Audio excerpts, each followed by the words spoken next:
Trastornos del lenguaje. Los trastornos del lenguaje son alteraciones que dificultan la comunicación oral, tanto para hablar como para entender lo que otras personas nos dicen. Algunos ejemplos de estos trastornos del lenguaje son los siguientes. Disartria, trastorno de la ejecución motora del habla. Los músculos de la boca, la cara y el sistema respiratorio se debilitan, mueven con lentitud o no se pueden mover completamente, ya sea por una lesión cerebral. Dislalia es el trastorno del lenguaje en que se omite o se sustituye un fonema. Un ejemplo de esto sería decir mecotón en vez de decir melocotón. Disfemia, tartamudez por cuestiones emocionales. El lenguaje, hablar correctamente. En el desarrollo de nuestra habla correctamente nos encontramos dos etapas, la etapa prelingüística y la etapa lingüística. En la etapa prelingüística no existen palabras, sino únicamente sonidos y aproximaciones. Esta etapa se da desde que nacemos hasta los 2 años de vida, aproximadamente. En esta etapa encontramos la comunicación del bebé, que viene siendo los llantos, las entonaciones, las sonrisas, que vienen siendo los movimientos faciales. También está la jerga lingüística, que son todas esas palabras que, aunque no comunican, sirven para nutrir la comunicación. Tenemos el gorjeo. El gorjeo son todas esas palabras o sonidos que tienen una intención, como los arrullos o suspiraciones con sonidos. También nos encontramos el balbuceo canónico, que vienen siendo las sílabas o consonantes vocales que, aunque no están bien dichas, ya se les entiende. Por el otro lado nos encontramos la etapa lingüística, que se da aproximadamente desde los 2 años de edad, en ocasiones desde el año y medio hasta los 7 años.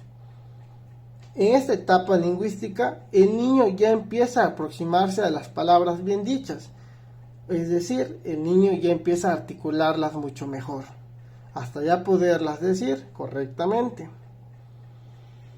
En estas etapas o dentro de estas etapas nos podemos encontrar un desfase del lenguaje.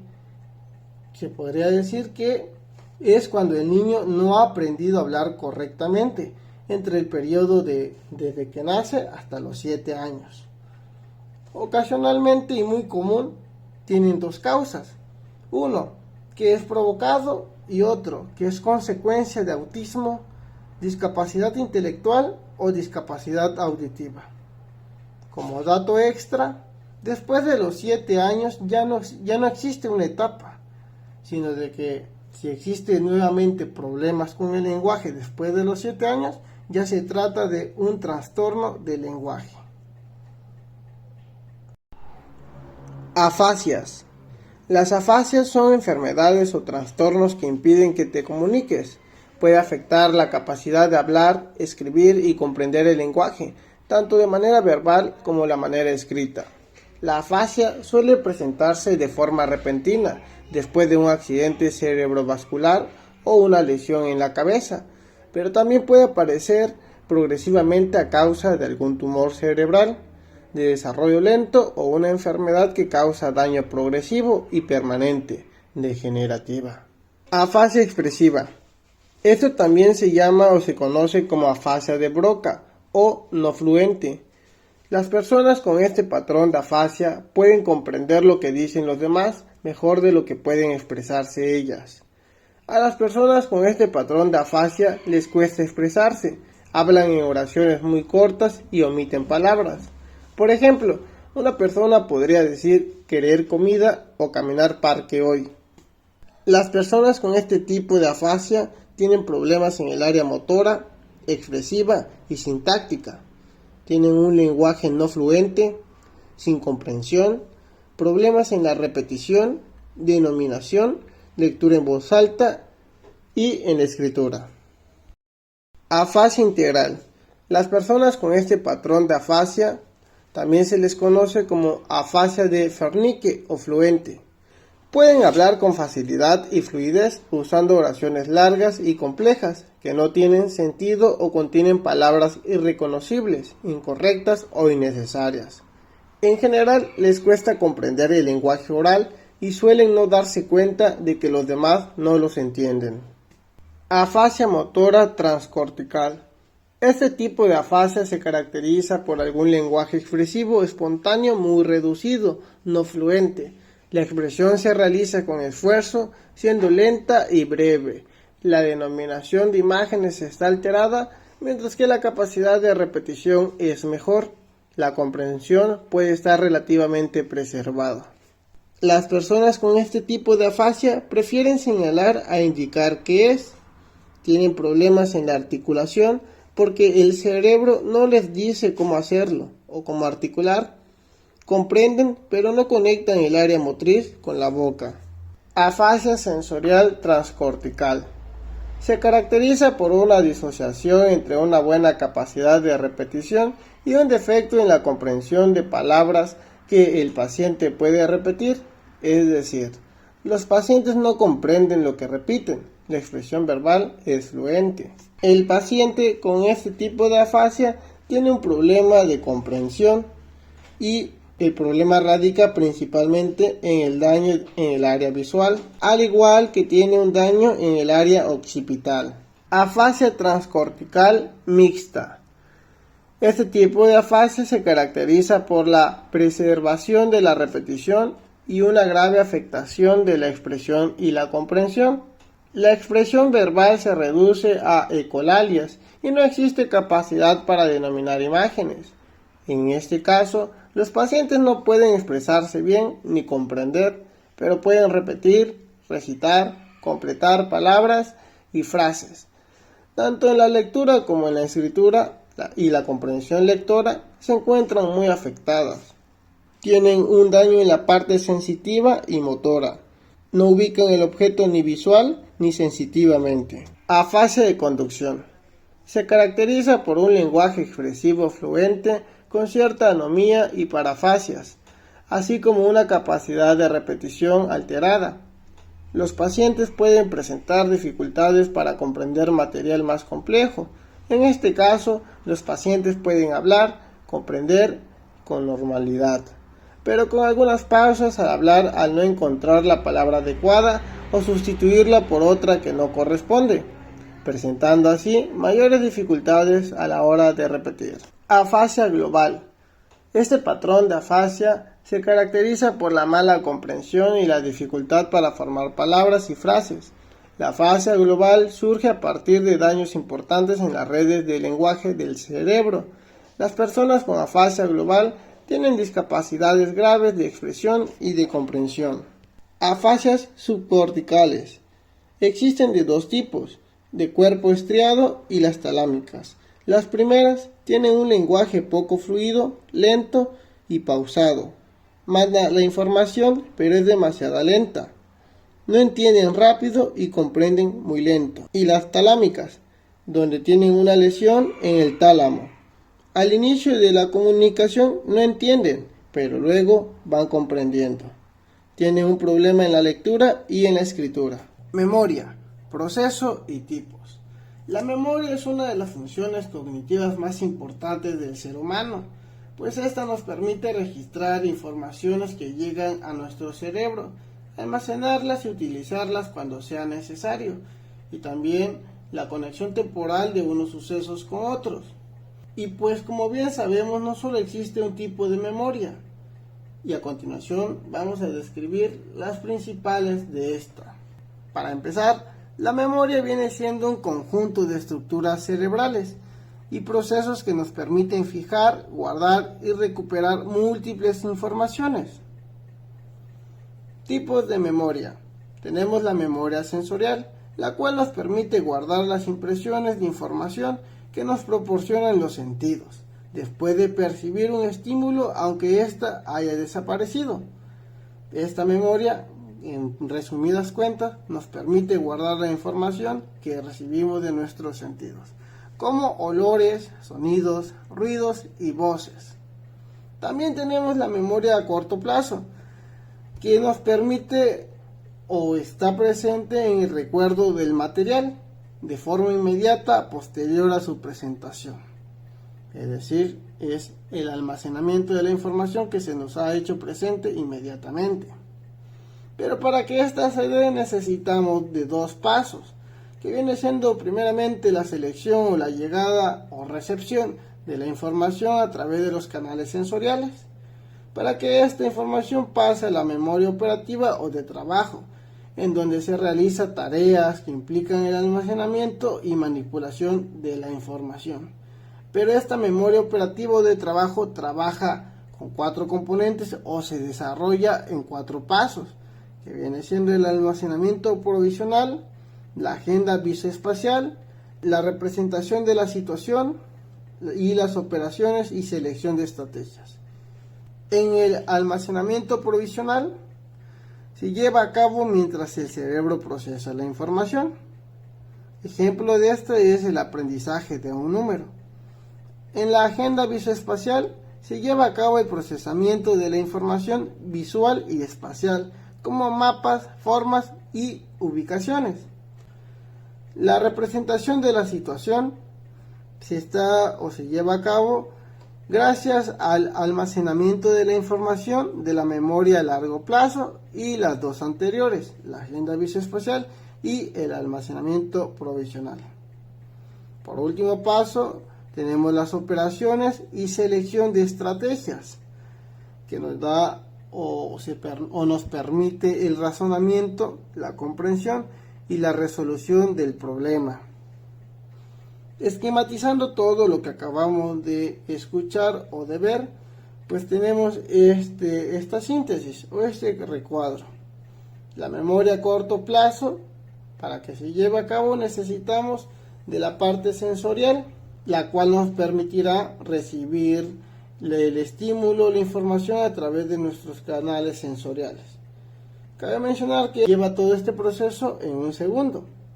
Recibimos la información y lo mandamos a la memoria de trabajo. En esta memoria de trabajo pasa todo lo que ya acabamos de mencionar.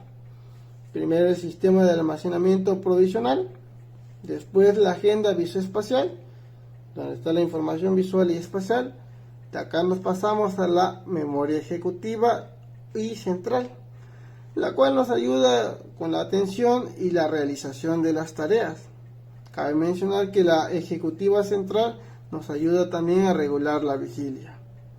En pocas palabras, la memoria a corto plazo se lleva a cabo 4 pasos de la memoria operativa y con la llegada o la recepción de información gracias a nuestros canales sensoriales. Memoria a largo plazo o memoria diferida.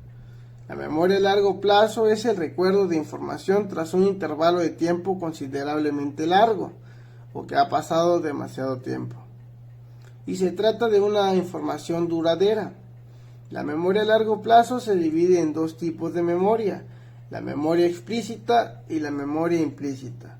Para empezar, miremos la memoria explícita. La memoria explícita también es conocida como declarativa, y en esta se guarda o almacena los conocimientos objetivos, como por ejemplo lugares, cosas y significados, y se trata de una memoria de manera consciente, la cual también se divide en 2, la memoria episódica y la semántica. En la memoria episódica guardamos recuerdos de eventos, experiencias personales, de ámbitos sociales, entre otras. Y en la memoria semántica pues recordamos los hechos y significados de palabra, cultura, etc. En la parte de la memoria episódica pues entendemos que necesitamos o tenemos una referencia tempoespacial. Y en la semántica pues no dependemos de la referencia tempoespacial, tiempo-espacio.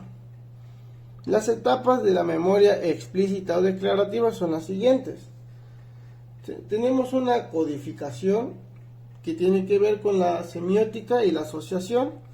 Tenemos una consolidación que viene siendo la internalización de la información. Tenemos un almacenamiento que es cuando ya lo guardamos o internalizamos y hemos pasado la información a la memoria. Y tenemos la recuperación, que es la evocación de la información. Cabe mencionar que no se procesa, únicamente se recupera y se evoca. Y por el otro lado tenemos la memoria implícita o no declarativa. Este tipo de memoria almacena de forma inconsciente y aparece en la ejecución motriz. También aparece en la habituación o el aprendizaje de nuevas habilidades, ya sea por repetición, como en este caso de los 21 días. Pero este tipo de memoria también se divide en subtipos, por así llamarlo, que viene siendo la procedimental, la no asociativa, la asociativa y la priming. La procedimental es la que lleva a cabo secuencias o procedimientos. La no asociativa es cuando el estímulo que se tiene es reconocido, pero no se vuelve a asociar a otro recuerdo. La asociativa es la asociación como tal de esa misma información con la que ya se tiene.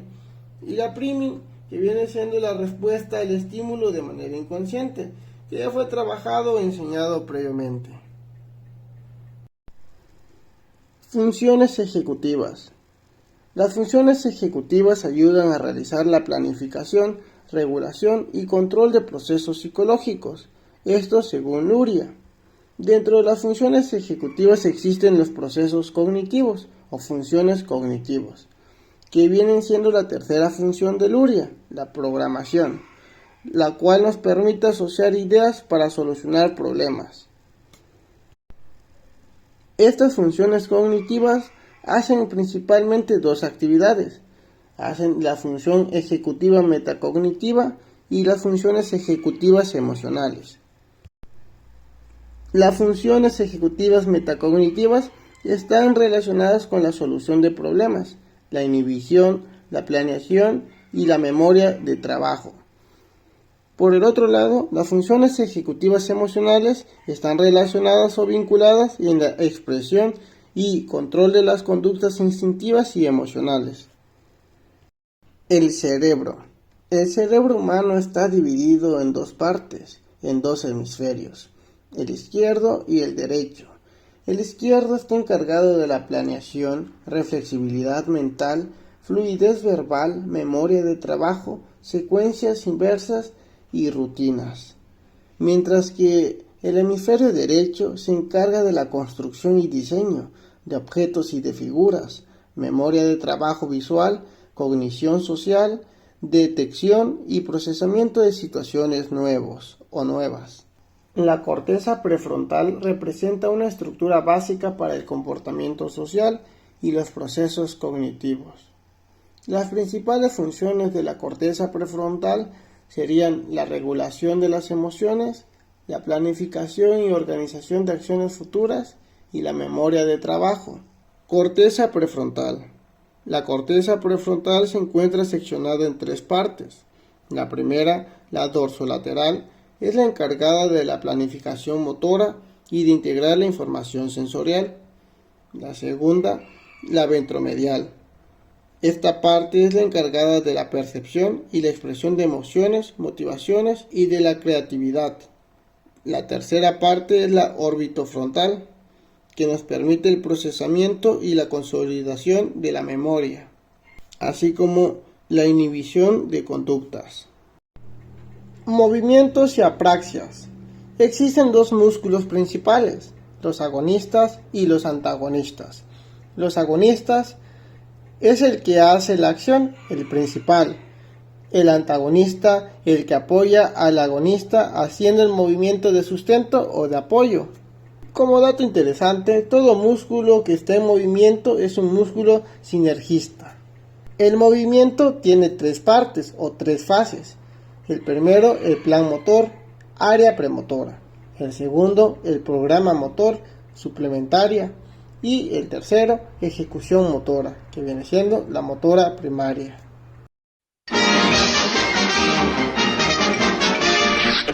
Eso es todo, amigos.